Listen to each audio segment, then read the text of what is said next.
All right, today's looking at some pot lights. We got most all the outlets and switches done. Whether they work remains to be seen. I still got to do outside. But I thought I'd start putting some pot lights in. We threw a laser, as you can see here on the floor. It's hard to see because of the daylight, but we did our measurements. We're trying to keep them as straight as possible. And the holes that were there and the wires that popped down, trying to make sure that I covered up, those holes, make sure we don't have any leftover holes, because honey don't like that. But they're canless, so just these little wafers, and then it'll plug in, and this just plops up in the ceiling. So according to directions, they're not to exceed 6 1/4 inches. So we got a 6 1/4 inch hole saw, pretty scary looking.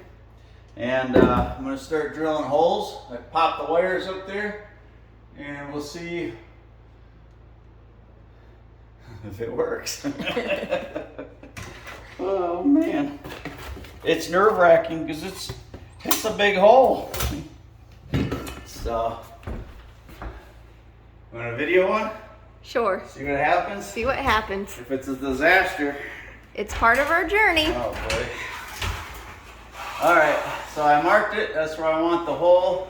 I know the stud's right here. We shouldn't hit the stud because the wafer's pretty small. So I'm going to put this right here.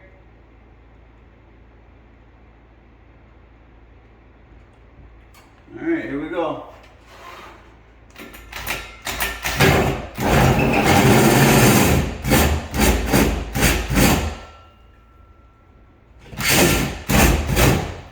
Try to be careful because I don't want to hit the wire. A little bit more yet. Oh, that's dusty. Yeah, it is.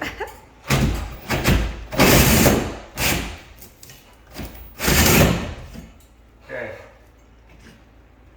There she be. That's a big old hole. Boy. One down. About, what, 60 to go? 15. 18, 20, 6, 15, and 12 is 20, 30 to go. Okay. Okay, so that's that. I'm gonna hook it up and see if it works and see if it covers before I drill anymore. Oh, you get the laser all dusty. What's wrong with you? All right, let's hook it up and see and make sure it covers, okay? Okay. That's what we're gonna do. About 30 some more times, 33 more times. Love you, honey. Love you, honey.